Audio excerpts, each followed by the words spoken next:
ശ്രീ ജയേന്ദ്രൻ, ഇന്നിപ്പോൾ party secretary വാർത്താ മാധ്യമങ്ങളെ കണ്ടപ്പോൾ പറഞ്ഞത് സമരം നടത്താനുള്ള ജനാധിപത്യ അവകാശം ആശമാർക്കുണ്ട്, അതിനോട് നിഷേധാത്മക സമീപനമില്ല. പക്ഷെ അവരുടെ ലക്ഷ്യം എന്താണ് എന്നതിൽ കൃത്യമായ ധാരണയുണ്ട്. ആ ലക്ഷ്യമെന്നുള്ളത് ഇടത് വിരുദ്ധമാണ്. ഇടത് വിരുദ്ധ ലക്ഷ്യം, ഇടത് സർക്കാരിന് എതിരായ ലക്ഷ്യം ഇതാണ്. അപ്പോൾ രാഷ്ട്രീയ ലക്ഷ്യങ്ങളോടെ ഒരു പ്രത്യേക കോമ്പിനേഷനിൽ നടത്തുന്ന സമരം, അത് പറഞ്ഞല്ലോ മഴവിൽ സഖ്യം, അതിൽ SDP-യും ജമാഅത്തെ ഇസ്ലാമിയും BJP-യും ഒക്കെ കൈകോർക്കുന്നു എന്നുകൂടിയാണ് പാർട്ടി സെക്രട്ടറി പറയുന്നത്. എന്തുകൊണ്ടാണ് ഇടത് സർക്കാരിനെതിരായ സമരങ്ങളെല്ലാം ഒരു പ്രത്യേക രൂപത്തിൽ പാർട്ടി സെക്രട്ടറിയും പാർട്ടിയും കാണുന്നത്? സർക്കാരും ഇപ്പോൾ ആ രൂപത്തിലാണ് അതിനെ കാണുന്നത്. ഈ ആശാസമരം ഒരു അനാവശ്യ സമരമായി താങ്കൾ കാണുന്നുണ്ടോ? സമരങ്ങൾ ഒരു സമരവും അനാവശ്യമായി കാണേണ്ടതില്ല. ഞാൻ അങ്ങനെ കാണുന്നയാളുമല്ല. പക്ഷേ ഇവിടുത്തെ പ്രശ്നം മറ്റൊന്നാണ്.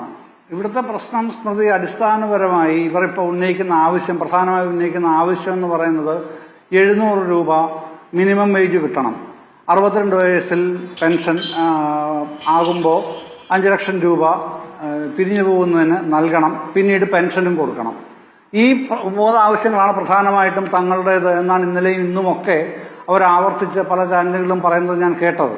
ഇവിടിപ്പോൾ ശ്രീമതി മിനി അങ്ങനെ പറഞ്ഞില്ലെങ്കിലും ഞാൻ കേട്ടത് നേരത്തെ മറ്റു ചാനലുകളിലൊക്കെ അങ്ങനെ ആയിരുന്നു, മറ്റു പലരും പറഞ്ഞു കേട്ടത്.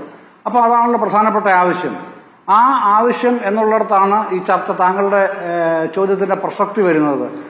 ഇത് ന്യായമാണോ അന്യായമാണോ ഞാൻ ധരിക്കുന്നുണ്ടോ? ഇത് ന്യായം തന്നെയാണ്, ഇവരുടെ അവകാശം എന്ന് തന്നെ ഞാൻ കരുതുന്നു. പക്ഷേ ഈ 700 രൂപ മിനിമം വേജ് കൊടുക്കാൻ കഴിയുന്ന രൂപത്തിലുള്ള തൊഴിൽ സ്വഭാവമാണോ ഇവരുടെ ജോലിയുടേത് എന്നുള്ളതാണ് പ്രാഥമികമായ ചോദ്യം വരുന്നത്. അല്ലെന്ന് അവർക്ക് തന്നെ അറിയാം. സന്നദ്ധ പ്രവർത്തനം എന്ന് പറഞ്ഞാൽ പ്രതിഫലേച്ഛ കൂടാതെ ചെയ്യുന്ന സേവനത്തിനാണല്ലോ സന്നദ്ധ പ്രവർത്തനം, വളണ്ടിയറിംഗ് എന്ന് പറയുന്നത്. അത് അവരുടെ ജോലിയിൽ തന്നെ ഉൾപ്പെടുത്തിയിട്ടുള്ള അടിസ്ഥാന സ്വഭാവമാണ്. അപ്പോൾ വളണ്ടിയർമാരായി നിൽക്കുന്ന ഒരാള് പ്രതിഫലേച്ഛ കൂടാതെ സേവിച്ചോളാം എന്ന് ഉള്ള ഉറപ്പിലാണ് ആ ജോലിയിൽ നിൽക്കുന്നത്. അത് മാറണം എന്നുള്ളത് അവരുടെ അവകാശമാണ്. ഒരു തെറ്റും ഞാനതിൽ കാണുന്നുമില്ല. പക്ഷെ അത് ചെയ്യേണ്ടതാര് എന്നുള്ളത് മാത്രമേ തർക്കമുള്ളൂ. സംസ്ഥാന സർക്കാർ ചെയ്യണമെന്നാണ് അവരിപ്പോഴും പറയുന്നത്. ഞാൻ അങ്ങനെ സംസ്ഥാന സർക്കാരിന് ചെയ്യാനേ കഴിയില്ല എന്ന് പറയുന്നയാളാണ് ഞാൻ. ശരി, താങ്കൾ ഈ പറഞ്ഞതിൽ ഓണറേറിയം എന്ന് പറയാതിരിക്കാൻ ശ്രദ്ധിച്ച കാര്യം ഞാൻ ശ്രദ്ധിച്ചിട്ടുണ്ട്. ഓണറേറിയം വർധനയാണ് അവർ ആവശ്യപ്പെടുന്നത്. 21,000 രൂപ ഓണറേറിയം ആക്കുക.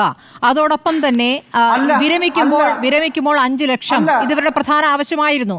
മാനദണ്ഡങ്ങൾ മാറ്റുക, 10 മാനദണ്ഡങ്ങൾ ഒഴിവാക്കുക. ഈ 3 ആവശ്യങ്ങളാണ് അവർ മുന്നോട്ട് വച്ചിരുന്നത്. ഈ ഓണറേറിയം എന്നുള്ളത് സംസ്ഥാന സർക്കാർ തരേണ്ടതാണ്. ഇതിപ്പോൾ കേന്ദ്രത്തോടാണ് ചോദിക്കേണ്ടത്. നിങ്ങളെ തൊഴിലാളികളായി അംഗീകരിക്കേണ്ടത് കേന്ദ്രമാണ് എന്ന് ആവർത്തിച്ചുള്ള വാദം പറയുമ്പോൾ അതല്ല അവരുടെ ഇപ്പോഴത്തെ ആവശ്യം. അവരെ തൊഴിലാളിയായി അംഗീകരിക്കുക എന്നുള്ള, അവരെ സംബന്ധിച്ച് ഓണറേറിയം കൂട്ടുക എന്നുള്ളത് തന്നെയാണ്. ഇതേ ആവശ്യം ഉന്നയിച്ച് ഹരിയാനയിലും പശ്ചിമ ബംഗാളിലും CITU തന്നെ സമരം നടത്തിയിട്ടുണ്ട്. അവിടെ നടത്തുന്ന സംസ്ഥാന സർക്കാരുകൾക്കെതിരായ സമരം ന്യായമാവുകയും ഇവിടെ എത്തുമ്പോൾ അത് അന്യായമാവുകയും ചെയ്യുന്നത് എങ്ങനെയാണ് ശ്രീ ജയേന്ദ്രൻ? അല്ല, അങ്ങനെയല്ലല്ലോ. താങ്കൾ ഈ പ്രശ്നത്തിന്റെ എല്ലാ വശങ്ങളും പഠിച്ചിട്ടുണ്ടാവുമെന്ന് തന്നെ ഞാൻ വിചാരിക്കുന്നു. ഇന്ന് VD സതീശൻ നിയമസഭയിൽ പറഞ്ഞത് എന്താണ്? പ്രതിപക്ഷ നേതാവ് പറഞ്ഞത് മറ്റ് സംസ്ഥാനങ്ങളുമായിട്ട് ഇത്തരം കാര്യങ്ങൾ തുലനം ചെയ്യേണ്ടതില്ല, ഇവിടുത്തെ കാര്യം പറയൂ എന്നാണ് MP രാജേഷിനോട് പറഞ്ഞത്. MP രാജേഷിന്റെ മറുപടി എഴുന്നേറ്റെന്നാണ് ഇടയ്ക്ക് അദ്ദേഹം പറയുന്നത്. അങ്ങനെ പറയുന്നുണ്ട്. വേണ്ട, തുലനം ചെയ്യേണ്ടതില്ല, ഇവിടുത്തെ മാത്രം എടുത്താൽ മതി. ഇപ്പോൾ താങ്കൾ പറഞ്ഞു ഓണറേറിയം എന്ന് പറയാൻ ഞാൻ പ്രത്യേകം ശ്രദ്ധിച്ചു എന്ന്. അങ്ങനെയല്ല, അവരുടെ ആവശ്യം എന്ന് പറയുന്നത് 700 രൂപ മിനിമം വേജ് ആണ്.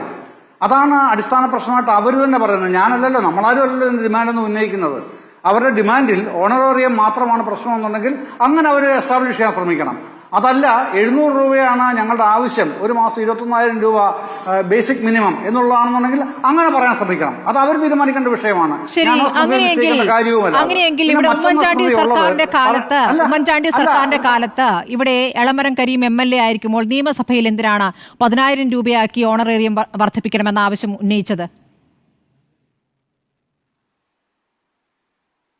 അല്ല, ഇത് ഞാൻ പറഞ്ഞില്ല, ഇത് നിങ്ങളൊരു പ്രശ്നത്തിനെയാണ് ഇവിടെ ചർച്ച ചെയ്യാൻ താല്പര്യപ്പെടുന്നതെങ്കിൽ പ്രശ്നം തന്നെയാണ് ശ്രീ ജയേന്ദ്രൻ.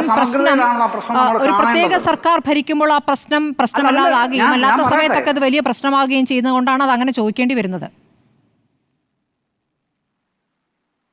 അല്ല, ഞാൻ പറയുന്നത് അങ്ങനെയല്ല. ഞാൻ പറഞ്ഞ പ്രശ്നത്തിന് അതിന്റെ സമഗ്രതയിൽ കാണണമെന്ന് തന്നെയാണ് ഞാൻ പറയുന്നത്. അപ്പൊ പറയുമ്പോൾ എന്താണ് പറയേണ്ടി വരുന്നത് സ്മൃതി? അടിസ്ഥാനപരമായി ഞാൻ തുടക്കത്തിലെ പറഞ്ഞല്ലോ, ഒരുപാട് സമയം നീട്ടിക്കൊണ്ടുപോകാൻ എല്ലാവർക്കും ചർച്ച ചെയ്യണം. അതുകൊണ്ടാണ് ഞാൻ അങ്ങനെ ചുരുക്കി പറയുന്നത്. ഇത് വോളണ്ടിയർ എന്നുള്ളത് അതിന്റെ അടിസ്ഥാന സ്വഭാവമായിട്ട് നിൽക്കുകയാണ് ജോലിയുടെ. ഇതൊക്കെ നമ്മൾ എത്ര തവണ ചർച്ച ചെയ്തു ശ്രീജേന്ദ്രൻ. ഈ വോളണ്ടിയർ അല്ല, അവർ ഇഷ്ടത്തിന് സ്വേച്ഛയാ ചെയ്യുന്ന, നിങ്ങൾക്ക് തോന്നുന്ന സമയത്ത് ചെയ്യുന്ന സേവനം എന്നതിലൊക്കെ മാറിയില്ലേ? അത് അതിന്റെ സ്വഭാവം കോവിഡിന് ശേഷം മാറിയില്ലേ ശ്രീജേന്ദ്രൻ? അവരെ സംബന്ധിച്ചപ്പോൾ ജോലി ഭാരമുണ്ട്. എന്റെ അഭിപ്രായം സ്മൃതി, ഞാൻ എൻ്റെ അഭിപ്രായം പൂർത്തിയാക്കട്ടെ. നിങ്ങൾ അതിനെ അനുവദിക്കാതെ ഞാൻ പ്രധാനപ്പെട്ട ഒരു കാര്യം എനിക്ക് ഇതിനകത്ത് പറയാനുണ്ട്. ശരി, പറയൂ. അത് പിന്നെ ഈ സമരസമിതി നേതാക്കളോ അവർ വിമർശിക്കുന്നവരോ കാണാത്തൊരു വിഷയം പറയാനാണ് പിന്നെ ഞാൻ ശ്രമിക്കുന്നത്. അതുകൊണ്ടാണ് ഈ ജൂനിയർ പബ്ലിക് ഹെൽത്ത് നേഴ്സ് എന്ന് ഒരു വിഭാഗമുണ്ട്, JPHN എന്ന് പറയുന്നത്. ഈ JPHNമാരുടെ സഹായികളായിട്ടാണ് കേരളത്തിൽ ഉടനീളം ആശാ വർക്കർമാർ പ്രവർത്തിക്കുന്നത്. അല്ലാതെ ഇവർക്ക് ഏതെങ്കിലും സ്വതന്ത്രമായൊരു തൊഴിലിടം കൊടുക്കുകയോ സ്വതന്ത്രമായ തൊഴിൽ മേഖലയിലേക്ക് അവരെ പറഞ്ഞു വിടുകയോ അല്ല ചെയ്യുന്നത്. കാര്യം ഇവർക്ക് മേലേക്ക് റിപ്പോർട്ട് ചെയ്യാനായിട്ട് ഡയറക്റ്റായിട്ട് ഒരു എൻട്രിയും എവിടെയും ഇല്ല. ഇവർ ഇടപെടുന്നത് മുഴുവനും JPHNമാരുമായിട്ടാണ്. അവരുടെ ഫെസിലിറ്റേറ്റേഴ്സ്, സഹായികൾ എന്നുള്ള നിലയിലാണ് പ്രവർത്തിക്കുന്നതും. അത് കാണാതെയാണ് വർത്തമാനം പറയുന്നത് മുഴുവനും. അതുകൊണ്ട് ഇവരുടെ സമരം അന്യായമാണോ ഡിമാൻഡ് അന്യായമാണോ എന്നുള്ളതല്ല ഞാൻ ചർച്ച ചെയ്യാൻ ഇപ്പൊ പറയുന്നത്. ഞാൻ പറയുന്നത് അവരെവിടെ നിൽക്കുന്നുള്ള അവർ തീരുമാനിക്കണം. മിനിമം വേജ് ആണെന്നുണ്ടെങ്കിൽ അതിൽ പറയണം. അതല്ല ഓണറേറിയം വർദ്ധിപ്പിക്കുക, അത് സ്റ്റേറ്റ് ഗവൺമെന്റ് ചെയ്യണം. ഞങ്ങൾ മിനിമം വേജിന്റെ കാര്യം പറയുന്നില്ല, ഇൻസെന്റീവിന്റെ കാര്യം പറയുന്നില്ല. നിങ്ങൾ ഓണറേറിയം വർദ്ധിപ്പിക്കുന്ന കാര്യം മാത്രം സംസ്ഥാന സർക്കാരെ പറയണം. അതാണെങ്കിൽ ആ സ്റ്റാൻഡിൽ നിൽക്കണം.